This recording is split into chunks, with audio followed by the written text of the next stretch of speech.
اراکین شورا کے مدنی کام ملاحظہ کیجیے۔ رکن شورا ہادی عبدالحبیب اتاری نے باب المدینہ کراچی میں یو کے نگران کابینہ کے عزیز کی نماز جنازہ پڑھائی۔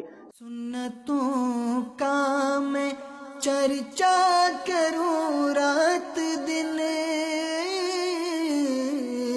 سنتوں کا میں چرچا کروں رات دن، ہوا تا ایسا جذبہ پائے چاریار۔ جبکہ رکن شورا ہادی منصور رضا اتاری نے مرکز الاولیاء لاہور میں منعقدہ سنتوں بھرے اجتماع میں بیان فرمایا۔ میں مبلغ بنوں سنتوں کا،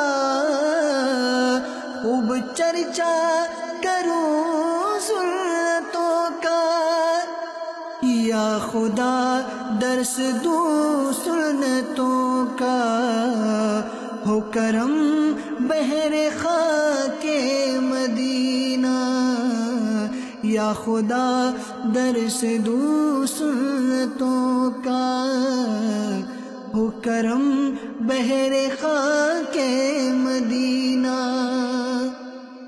نیز مدنی مرکز فیضان مدینہ افندی ٹاؤن زمزم نگر حیدرآباد میں رکن شورا حاجی فاروق جیلانی اتاری کے تایزاد بھائی محمد یوسف کے سوئم پر ایصال ثواب مدنی حلقے کا اہتمام کیا گیا۔ ثواب اعمال کا میرے تو پہنچا ساری امت کو، ثواب اعمال کا میرے تو پہنچا ساری امت کو،